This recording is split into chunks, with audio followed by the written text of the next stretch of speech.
Good evening all.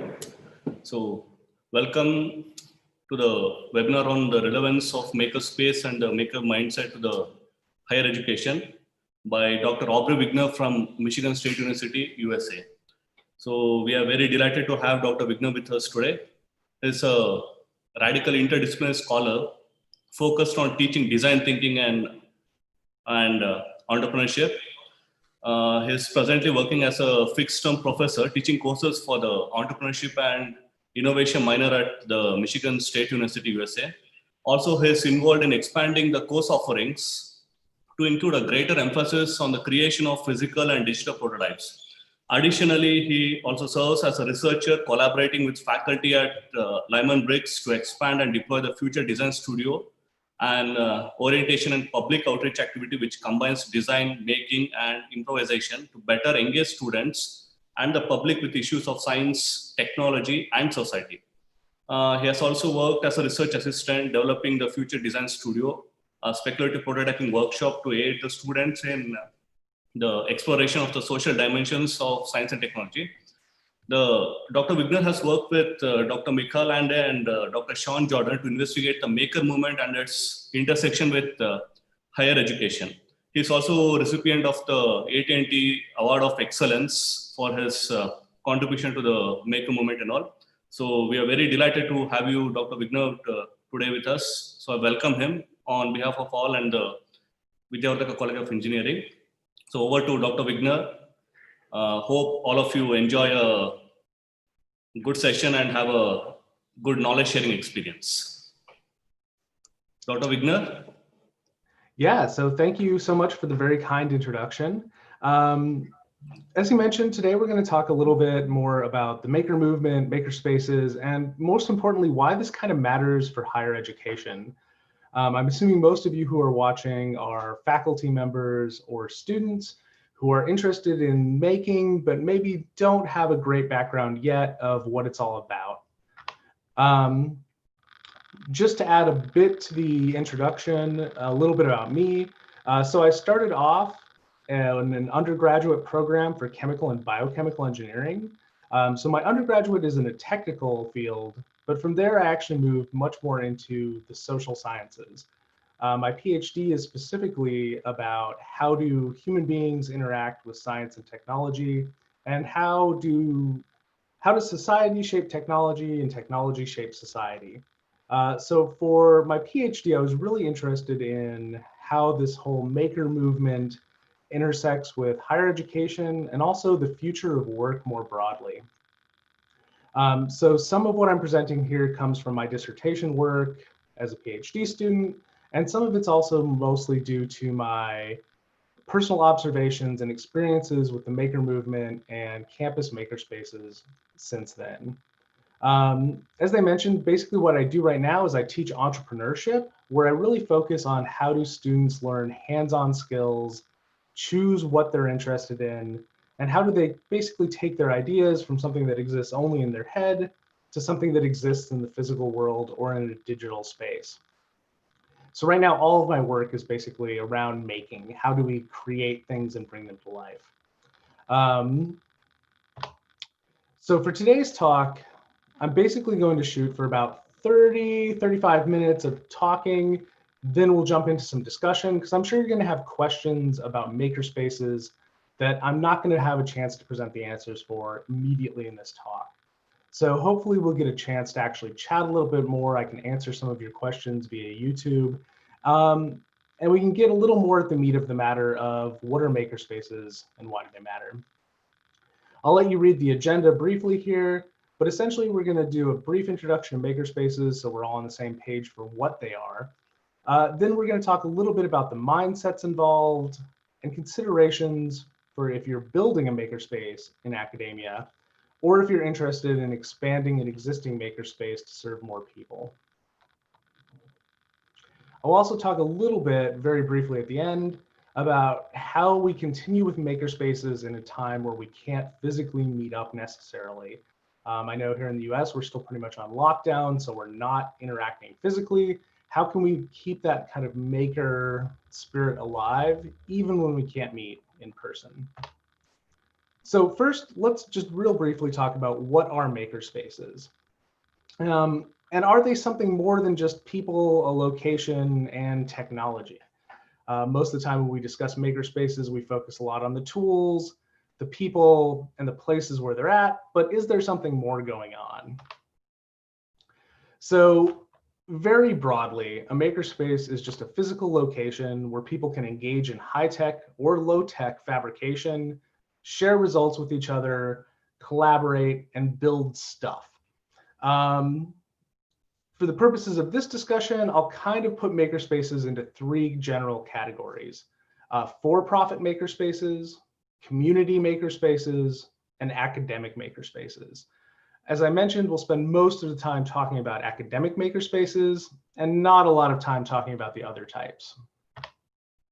But briefly, I do want to introduce these so that you kind of have in your mind an image of what these different spaces look like in different contexts.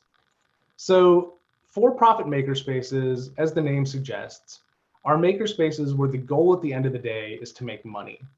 Now, this could be something like making enough money to keep your space open, or it could be making money through innovative product development. So you can see some of these integrated examples in high-tech firms. So Google, Microsoft, most of the tech giants have makerspaces on their campuses. These are open to their employees where they can go and work on their own private projects whenever they want. And the goals here for Google, for example, in its makerspace is to give its employees a chance to build stuff for themselves. And this encourages creativity. It acts as a kind of bonus for employees in terms of keeping them happy. They've got access to tools, technology, stuff to play with. And it's mostly an employee perk, but sometimes it also results in real innovations being built there. So for large employees, they want a makerspace there because it really kicks up the creativity in their employees and gives them a chance to build new things. You'll also see standalone examples of for-profit makerspaces. Now, these are makerspaces that use kind of a gym membership kind of model. Basically, you pay a monthly fee, you have access to tools, expertise, classes, and you build whatever you want. Sometimes people run their small businesses out of makerspaces where they'll build things to then sell online via Etsy or sell locally. Or they're artists who need access to tools to continue making their art. Now, Tech Shop was the most primary example of a for-profit makerspace. They went bankrupt recently. So this standalone idea of a makerspace is a little hit and miss in terms of actually making a profit, although the integrated examples exist and will continue to grow, in my opinion. Nonprofit or community makerspaces are makerspaces where their goal is to serve a given population. An example of this might be the Artisans Asylum, where it's an open workshop that's available to the community. You do pay a membership fee, but if you're a community member in need, they'll provide scholarships, things like that, to help you have access to the tools and classes you need. Unlike a tech shop model, or perhaps a Google model, where classes would be taught by employees, in a membership model, usually the classes are taught by the member. So if, for example, someone knows a ton about woodworking and they want to teach a class about woodworking, they're allowed to do so through that space. You might also find some of these nonprofit makerspaces that are funded through external organizations in order to do public good. Examples of this might be the Fab Lab network through MIT, or your local library might have a makerspace. This is increasingly popular here in the US, where a library, in addition to offering access to books, will also offer access to things like 3D printers, sewing machines, the tools that a community might be interested in using. Unlike most of the other makerspaces, library makerspaces really desperately rely on volunteer effort or the additional effort of employees to go above and beyond their normal duties as librarians and also provide access to tools. And finally, there's academic makerspaces, which I think deserve their own category and a bit of a special attention because unlike the rest, in addition to doing innovation and allowing people to play with tools, there's also a very clear goal of education, which matters quite a bit to us, obviously, who are on this call.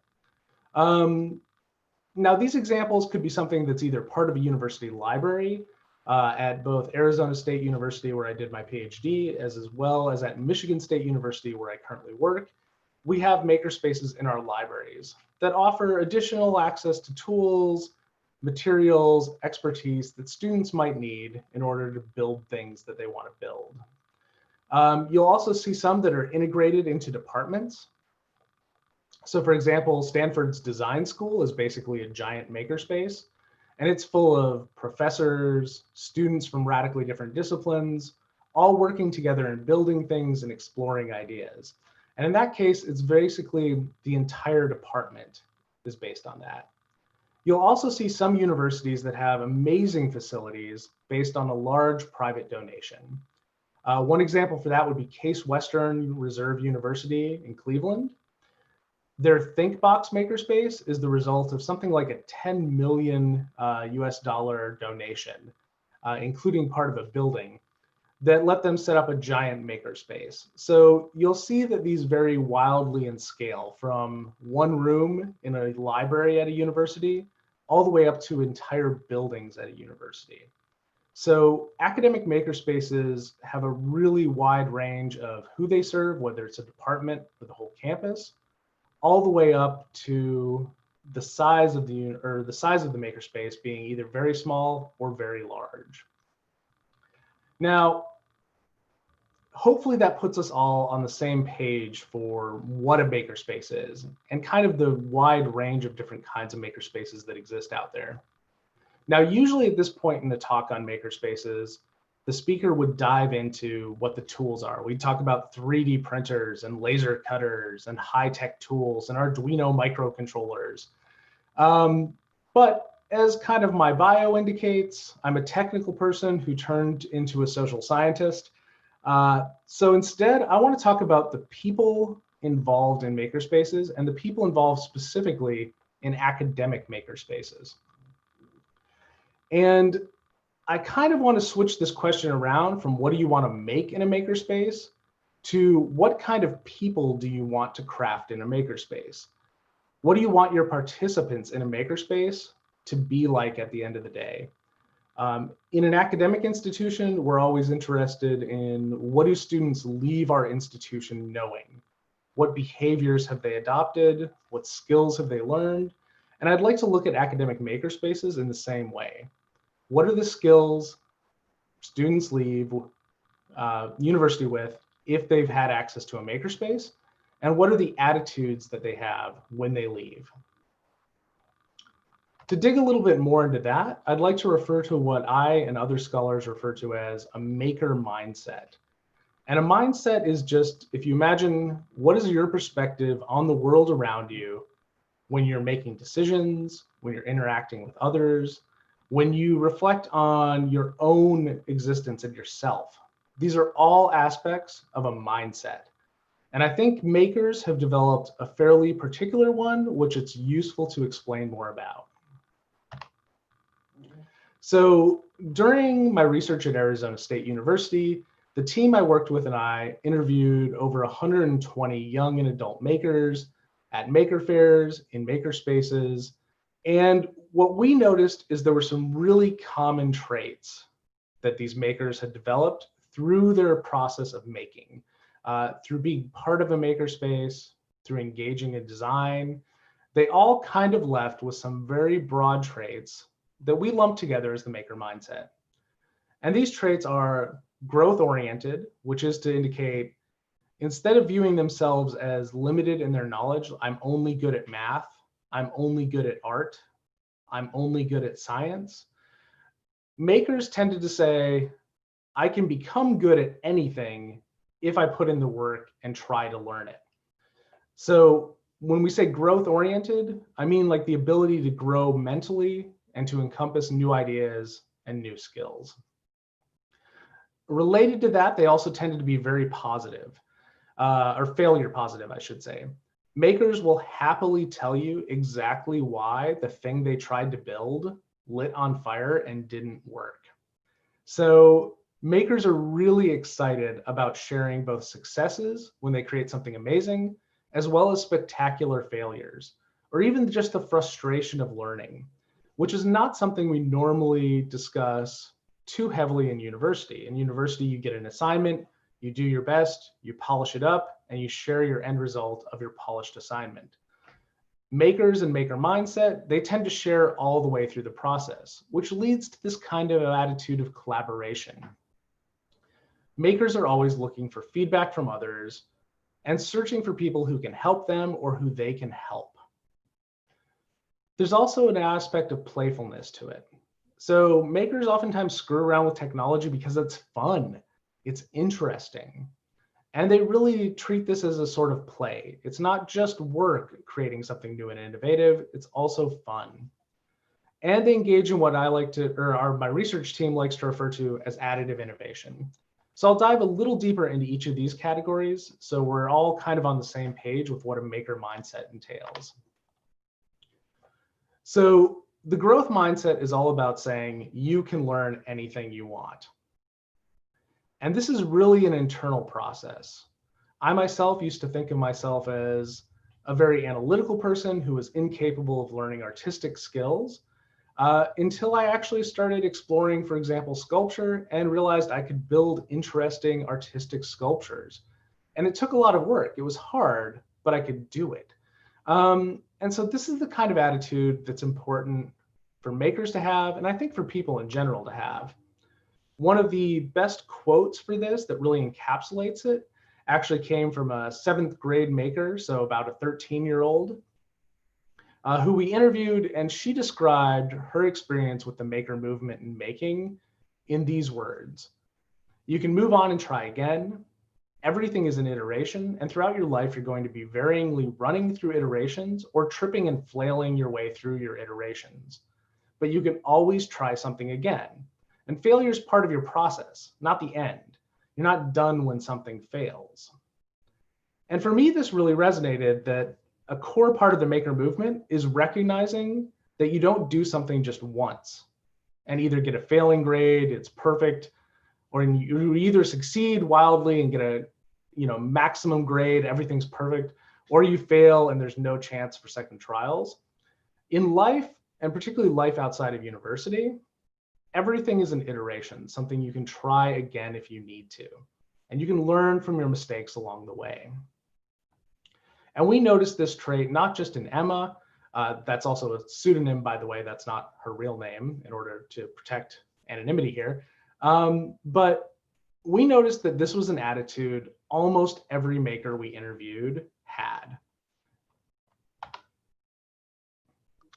Collaborative sharing is another aspect. So makers are very into getting out there and sharing what they're doing and when they're doing it.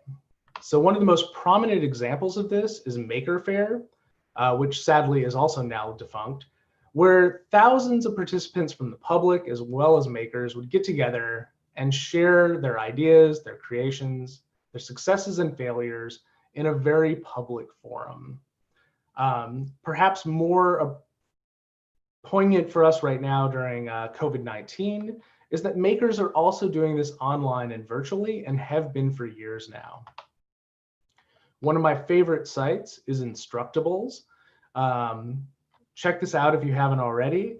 It's basically how-to guides made by people, most of whom I would count as makers, about everything. So if you're interested in how to cook something new, how to do woodworking, how to program an Arduino, how to learn basic coding, how to design a complicated electronic thing, there's probably somebody who's shared how to do that. And the interesting thing about Instructables is it encourages people to really share their successes along the way as well as failures. And also people tend to pick up other people's ideas, do remixes of them, and share them as well, which is very maker-centric. The idea that someone does something that inspires you, you do something new and share it, that inspires other people. And it leads to this kind of virtuous cycle that allows makers to grow both as people and as technologists and builders. Now, this cycle, we coined the term of additive innovation.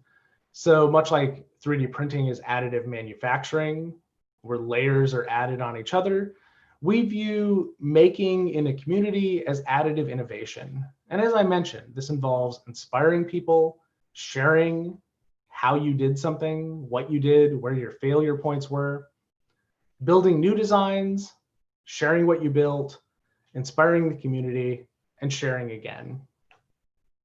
And this is an important kind of thing to keep in mind if you're building a makerspace. You want to create a space where people feel safe to do this and really want to share both their successes and failures in a positive way. And finally, making is about playful exploration. It's about being a bit silly. So at Maker Faire, this picture, for example, they took a bunch of personal mobility scooters and made fanciful things like cupcakes and dragons that people could sit in and ride around for fun. Now, a lot of technical expertise goes into taking a complicated electronic device, tearing it down, and rebuilding it as a mobile cupcake. And yeah, it's ridiculous, but a lot of technical skills get learned in the process of building it. So it's exploring technology and exploring how to do things in a playful way. This is important because it really ties back into that failure positive mindset. If what you're doing is play, you're not too concerned about, is it successful play? Is it unsuccessful play? You're really just going through the process and enjoying the steps along the way. And I think we can learn a lot from that. In academia in particular, you can go and basically, if you approach your lessons through a playful lens, the risks become lower and people become a lot more engaged.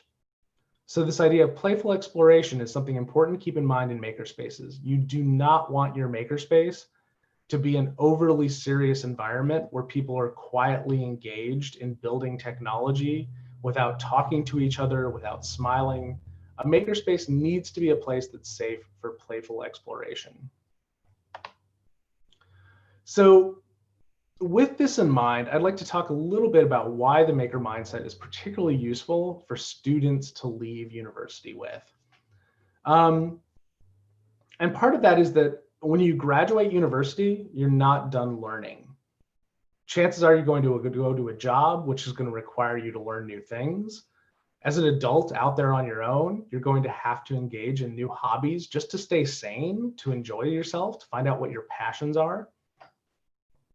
And if you have a maker mindset, you tend to be passionate about learning new things, which is helpful both in your job situation and in your life at large.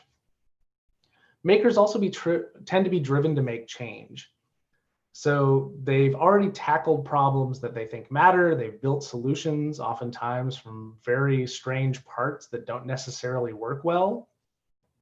So they're not afraid to dive in there and try to make change in the world around them.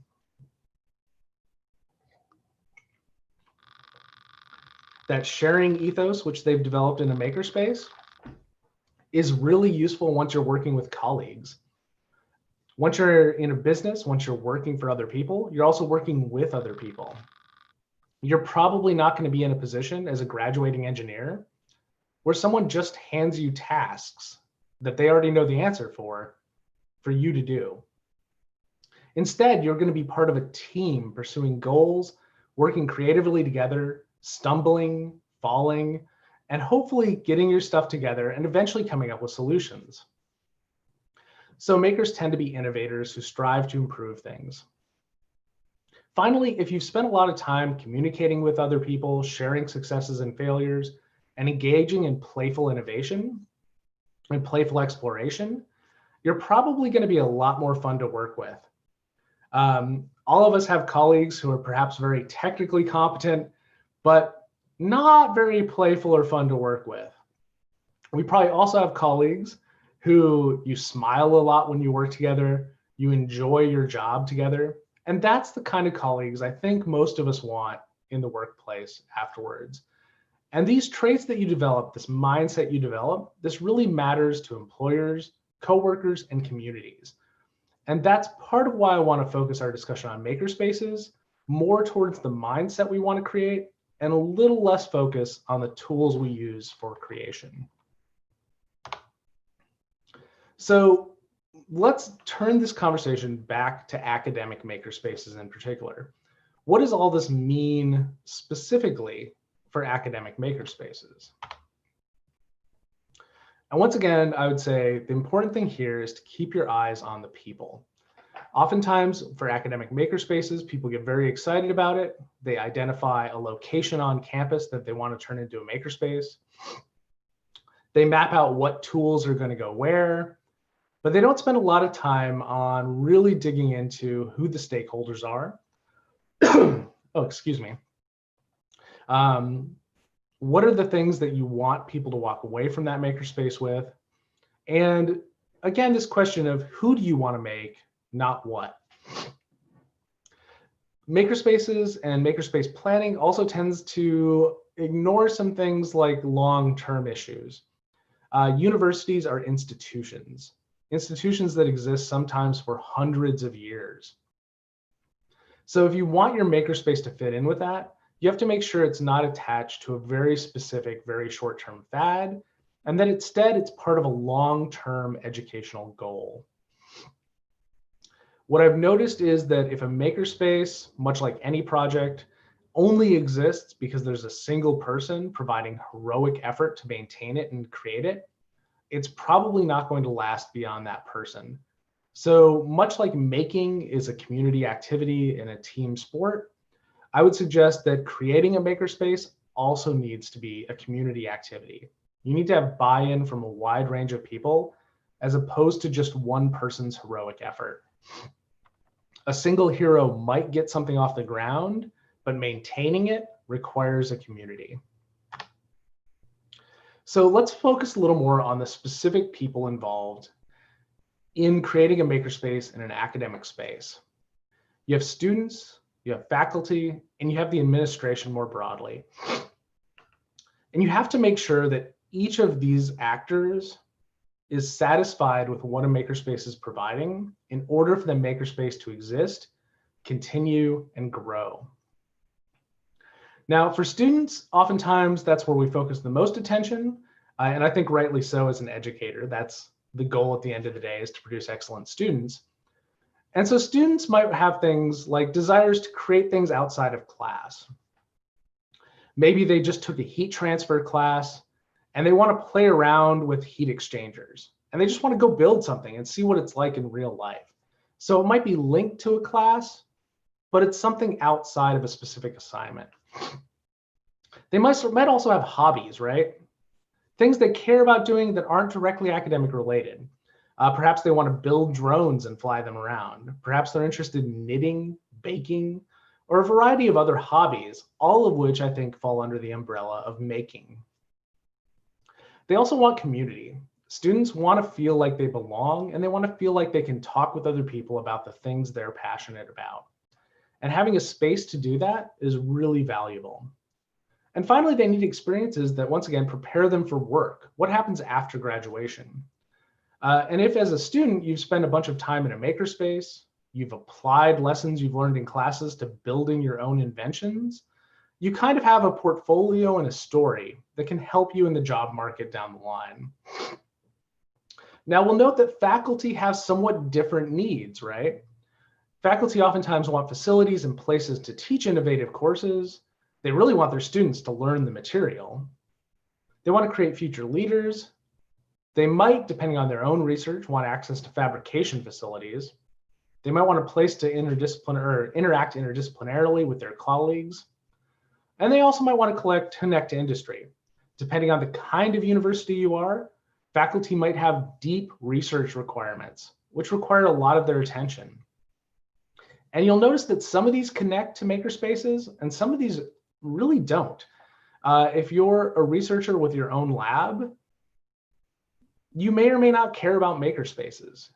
So it's important to recognize that not all faculty are going to be excited about the same things students are excited about. The administration for the university is oftentimes interested in things like, are new students going to enroll? Will we get more people applying if we have these facilities? How do these facilities fit in with accreditation standards? I'm trying to remember the name of the standards organization in India, the National Board of Accreditation, I think. And then in the US, it's ABET. And these are the kind of the organizations that accredit universities and technical universities and engineering in particular. And it's important to say, like, okay, if having a makerspace applies something to an accreditation standard, maybe it's keeping up-to-date facilities, university industry connections, your administration might be a lot more interested in building a makerspace if they know that it's going to help them maintain their accreditation. Or perhaps it helps them rise in rankings in terms of how innovative they are as a university. If you talk to administrators in those terms, you're far more likely to succeed in building a makerspace than if you say, hey, no, this is just for students and it's all about creativity. You've got to understand that academics, administrators have very different needs and desires than students do, even though those overlap. For administration, they're also interested in spending their very scarce resources in an effective manner. So you have to make a convincing argument that a makerspace is worth the money. And this matters a lot for administrations. If questions are about building new facilities for students, what kind of facilities those are going to be matter quite a bit to administrators. So how is it that you manage these tensions to actually get a makerspace off the ground, or to make sure that your existing makerspace continues to exist past your own graduation? And it's tough because oftentimes these actors are all pulling in different directions and struggling to figure out how this is going to work. Now, I don't have a perfect roadmap for how you go about navigating these. Every university is going to have a different composition of administrators, faculty, and students. You're going to have different needs in terms of what do people care about? Is it portfolio building? Is it hobby space? Is it clubs that need space? What's that makerspace going to be? I don't know. That depends largely on your institution. But I can suggest that there's some questions and areas that you need to investigate no matter what that situation is. So if you want to create these effective and vibrant makerspaces, here's kind of an introduction to some questions you might want to ask along the way. First of all, how can makers earn credit for making stuff they care about? So in a university setting, at the end of the day, most students are interested in how are they going to graduate. So how can you make the activities they do in a makerspace apply to that goal of graduation? Now, this might be a matter of making sure that there's coursework tied to making. So if various classes have a requirement for students to go build some stuff in an open-ended way, and it counts for a class, then that can count for credit. I'm not sure if they've engaged with this or not, but years ago when I was talking to some MIT administrators, they were talking about doing a maker portfolio, which was something in addition to your diploma that you would build up and be able to present to future employers as kind of a laundry list of what are the things you built and how did that matter to you. This can be helpful when you think of terms of resume building as a way of getting credit as well. If it's something you can put on a resume that you built an invention, were part of a startup, had a Kickstarter, or in some way connect your making activities to something that's relevant there, that all counts as credit for students. And it's important to engage with that as a makerspace. Faculty members being included, once again, is vital. Some makerspaces exist as student organizations where it's just students engaged, but most of the really successful ones I've seen tend to be open and inviting to faculty from across campus. So if a faculty member comes to a makerspace, how can they get involved in it? How can they maybe use it for one of their classes? How can they connect to it in a meaningful manner? How can you connect making to accreditation?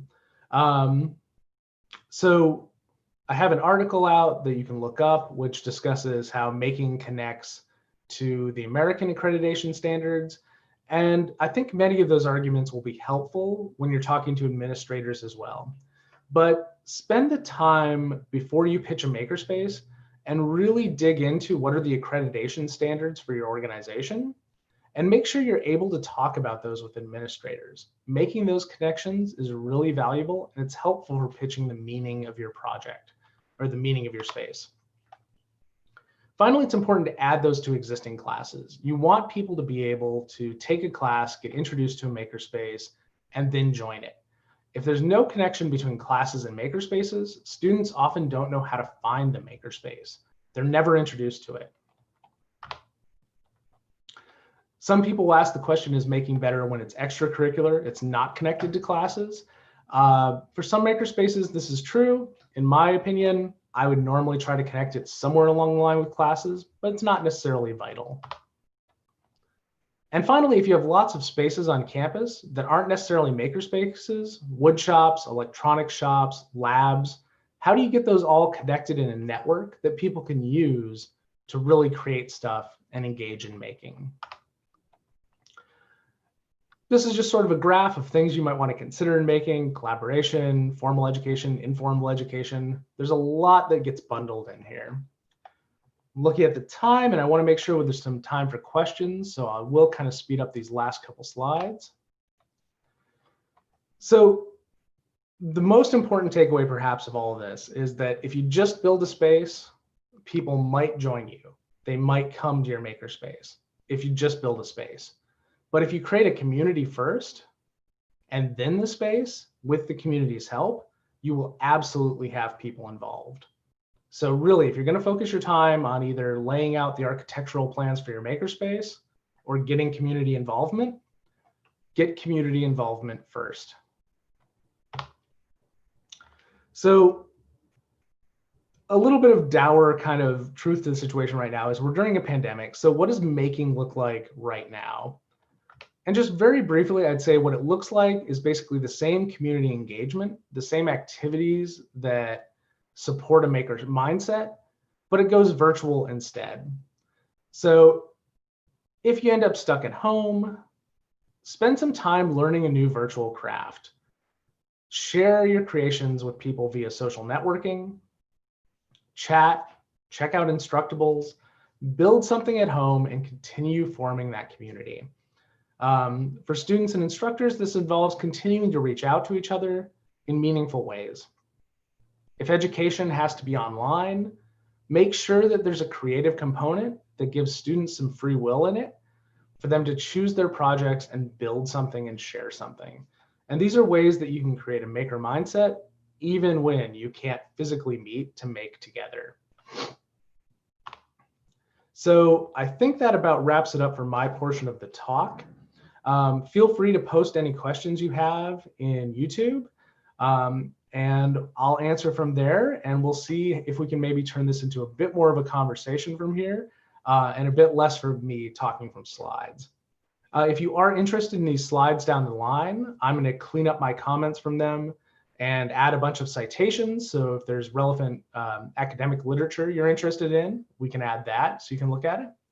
And hopefully that will be helpful and we can disseminate that later. So I'm going to stop the sharing there and now look at some questions. So it looks like one of the questions that popped up is how maker education is improving student cognition. And I would say that through interacting with making, students tend to be more creative and more willing to look at possible solutions that are really outside of the normal bounds of an answer. So to be a little more specific, I think it leads to interdisciplinary thought. If you're used to making and tinkering, you tend to look at the world as a toolbox and you try to pull in whatever you can to make things work. So maybe you end up looking at something radically outside of your discipline to try to solve problems. So makers tend to cognitively be more open to looking at solutions from broader fields than just what they know. Let's see, the next one is how maker mindsets can be an easy fit for research scholars. Maybe give some hints, suggestions for a school student. Yeah. So for research scholars, I would basically suggest spending a little more time in the open-ended phase of things, where you're really exploring and you're sharing your research in its half-done stage. So of course, by the time we get to publication, research tends to be pretty polished, but I think it's valuable to start sharing with your colleagues earlier. What does the kind of messy middle look like?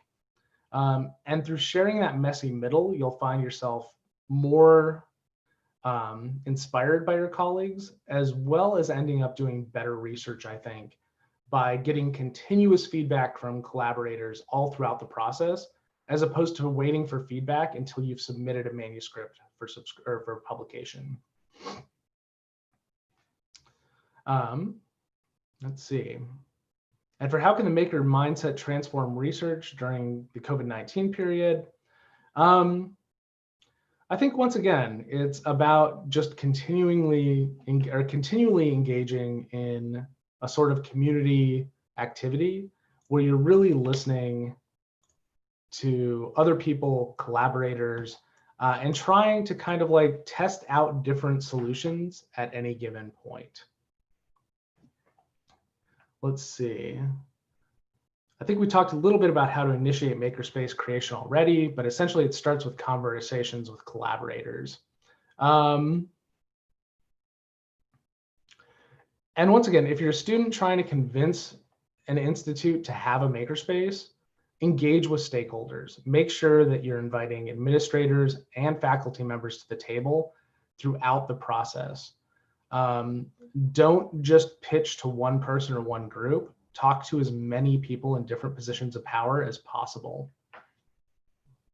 I saw an interesting one that was talking about makerspaces and emotional intelligence.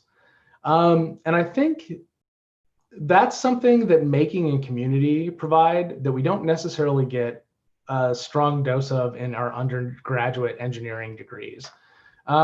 Making is an inherently social process where you're interacting with others.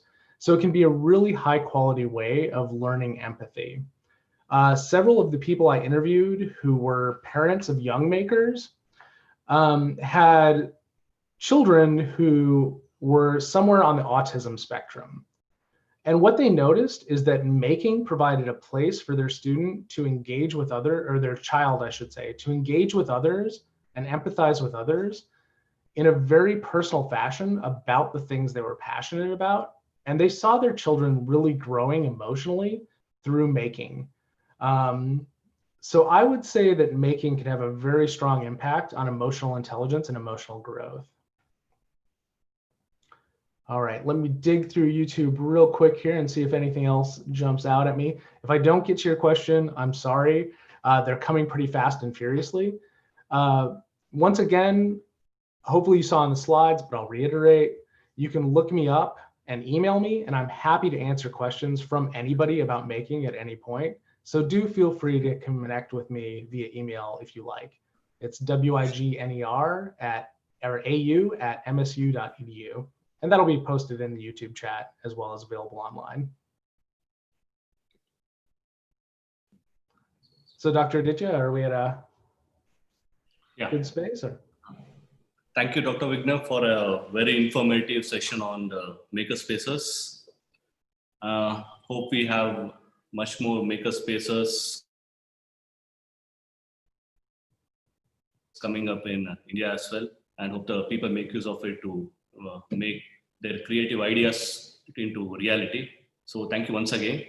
And I also thank all the participants for joining the session. And we hope that we have a much more deep, like a workshop kind of thing on, or something, FDP on the makerspaces. So we'll see you once again soon. I hope so. Right? Sounds great. Yeah, I would look forward to that. I'd love to chat more about this and maybe in a more online forum where we can interact more. So yeah, hopefully that gave an introduction to makerspaces that maybe you haven't seen before. And thank you very much for hosting me. Thank you, sir. Thanks a lot. Thank you all. Have a great day.